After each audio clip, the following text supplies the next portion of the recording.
नमस्कार दोस्तों, स्वागत है आप सभी का इस चैनल पर। इस वीडियो में मैं दिल्ली सल्तनत काल से संबंधित कुछ महत्वपूर्ण विषय के बारे में बोलूँगा। तो चलते हैं हमारे पहले प्रश्न की तरफ। हमारा पहला प्रश्न है, गुलाम वंश का संस्थापक 1206 ईस्वी में किसने किया था? मतलब गुलाम वंश की स्थापना 1206 ईस्वी में किसने किया था? तो गुलाम वंश की स्थापना 1206 ईस्वी में कुतुबुद्दीन ऐबक ने किया था। हमारा अगला प्रश्न है, दिल्ली सल्तनत का पहला मुसलमान शासक कौन था? दिल्ली सल्तनत का पहला मुसलमान शासक कुतुबुद्दीन ऐबक था। दिल्ली सल्तनत का पहला मुसलमान शासक कुतुबुद्दीन ऐबक था। हमारा अगला प्रश्न है, कुतुब मीनार का निर्माण कार्य पूरा किया था। कुतुब मीनार का निर्माण कार्य पूरा किया था इल्तुतमिश ने, लेकिन शुरू किया था कुतुबुद्दीन ऐबक ने। कुतुब मीनार का निर्माण कार्य पूरा किया था इल्तुतमिश ने, लेकिन शुरुआत किया था कुतुबुद्दीन ऐबक ने। लेकिन कुतुब मीनार का निर्माण कार्य पूरा किया था इल्तुतमिश ने। हमारा अगला प्रश्न है, इक्तादारी व्यवस्था का प्रचलन किसने किया था?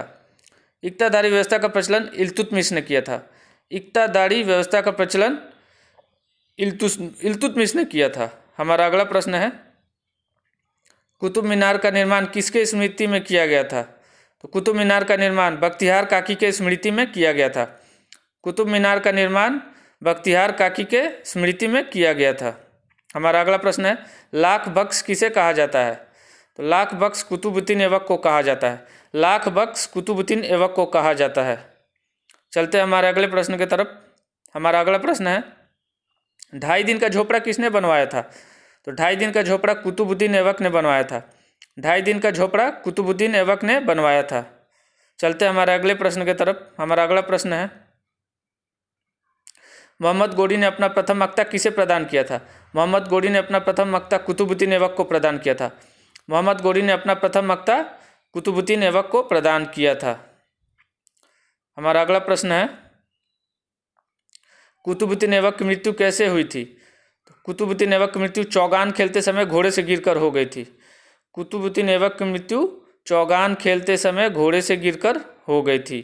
हमारा अगला प्रश्न है, इक्ता सेना का गठन किसने किया था? तो इक्ता सेना का गठन इल्तुतमिश ने किया था। इक्ता सेना का गठन इल्तुतमिश ने किया था। दोस्तों, हमारा यह प्रश्न बहुत ही सिलेक्टेड प्रश्न है, आप इसे ज़रूर पढ़ें। हमारा अगला प्रश्न है, खिलजी वंश के संस्थापक कौन थे? तो खिलजी वंश का संस्थापक जलालुद्दीन खिलजी थे। खिलजी वंश के संस्थापक जलालुद्दीन खिलजी थे। खिलजी वंश का शासनकाल 1290 से 1320 ईस्वी तक था। खिलजी वंश का शासनकाल 1290 से 1320 ईस्वी तक था। हमारा अगला प्रश्न है, गुप्तचर विभाग को किसने संगठित किया था? तो गुप्तचर विभाग को अलाउद्दीन ने संगठित किया था। गुप्तचर विभाग को अलाउद्दीन ने संगठित किया था। घोड़ा दागने तथा हुलिया बदलने की प्रथा को किसने चलाया था? घोड़ा दागने तथा हुलिया बदलने की प्रथा को अलाउद्दीन खिलजी ने चलाया था। घोड़ा दागने तथा हुलिया बदलने की प्रथा को अलाउद्दीन खिलजी ने चलाया था। हमारा अगला प्रश्न है, जमात खाना मस्जिद, अलाई दरवाज़ा तथा सीरी का किला का निर्माण किसने कराया था? तो जमात खाना मस्जिद, अलाई दरवाज़ा तथा सीरी का किला का निर्माण अलाउद्दीन खिलजी ने कराया था। जमात खाना मस्जिद, अलाई दरवाज़ा तथा सीरी का किला का निर्माण अलाउद्दीन खिलजी ने करवाया था। हमारा अगला प्रश्न है, चांदी का टंका और तांबे का जीतल नामक सिक्का किसने चलाया था? तो चांदी का टंका और तांबे का जीतल नामक सिक्का इल्तुतमिश ने चलाया था। चांदी का टंका और तांबे का जीतल नामक सिक्का इल्तुतमिश ने चलाया था। हमारा अगला प्रश्न है, शुद्ध अरबी सिक्के जारी करने वाला पहला तुर्क सुल्तान कौन था? तो शुद्ध अरबी सिक्के जारी करने वाला पहला तुर्क सुल्तान इल्तुतमिश था। शुद्ध अरबी सिक्के जारी करने वाला पहला तुर्क सुल्तान इल्तुतमिश था।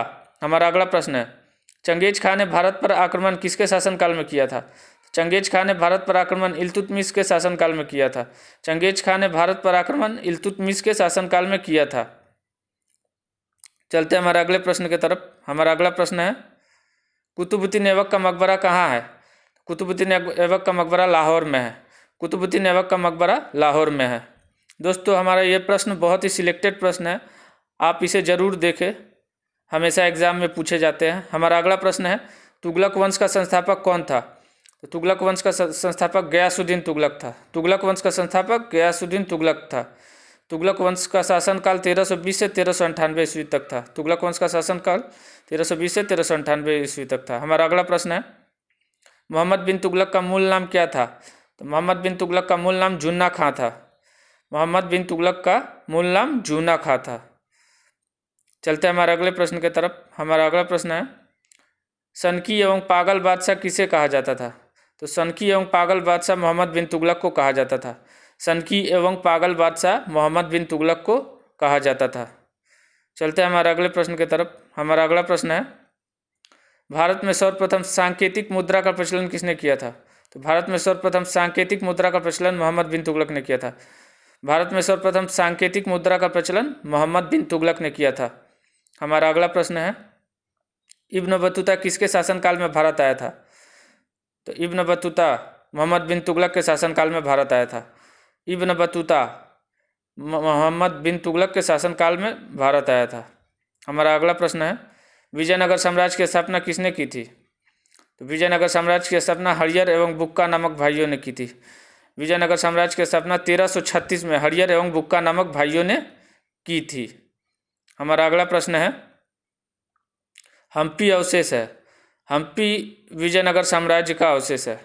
हम्पी विजयनगर साम्राज्य का अवशेष है। चलते हैं हमारे अगले प्रश्न की तरफ। हमारा अगला प्रश्न है, हम्पी किस नदी के किनारे स्थित है? तो हम्पी तुंगभद्रा नदी के किनारे स्थित है। हम्पी तुंगभद्रा नदी के किनारे स्थित है। हमारा अगला प्रश्न है, विजयनगर साम्राज्य की स्थापना किसके शासनकाल में हुई थी? तो विजयनगर साम्राज्य की स्थापना मोहम्मद बिन तुगलक के शासनकाल में हुई थी। विजयनगर साम्राज्य की स्थापना मोहम्मद बिन तुगलक के शासनकाल में हुई थी। हमारा अगला प्रश्न है, मीनाक्षी मंदिर कहाँ स्थित है? तो मीनाक्षी मंदिर मदुरई में स्थित है। मीनाक्षी मंदिर मदुरई में स्थित है। हमारा अगला प्रश्न है, गोमतेश्वर की मूर्ति कहाँ स्थित है? गोमतेश्वर की मूर्ति कर्नाटक में स्थित है। गोमतेश्वर की मूर्ति कर्नाटक में स्थित है। दोस्तों, अगर आपको हमारा यह वीडियो पसंद आए तो लाइक ज़रूर कीजिएगा। तो चलते हैं हमारे अगले प्रश्न की तरफ। हम्मुराबी कहाँ का शासक था? हम्मुराबी बेबीलोन का शासक था। हम्मुराबी बेबीलोन का शासक था। हम्मुराबी कहाँ का शासक था? हम्मुराबी बेबीलोन का शासक था। हमारा अगला प्रश्न है, सैयद वंश का संस्थापक कौन था? सैयद वंश का संस्थापक खीज खां था। सैयद वंश का संस्थापक खीज खां था।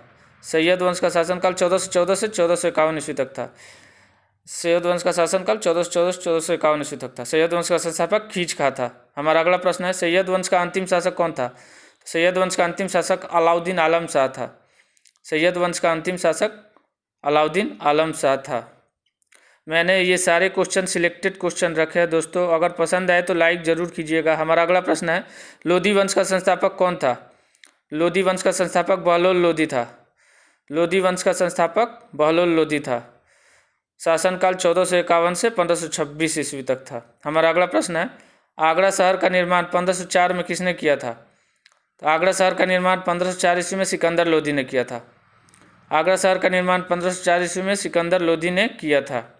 हमारा अगला प्रश्न है, दिल्ली की गद्दी पर बैठने वाला शासक कौन था?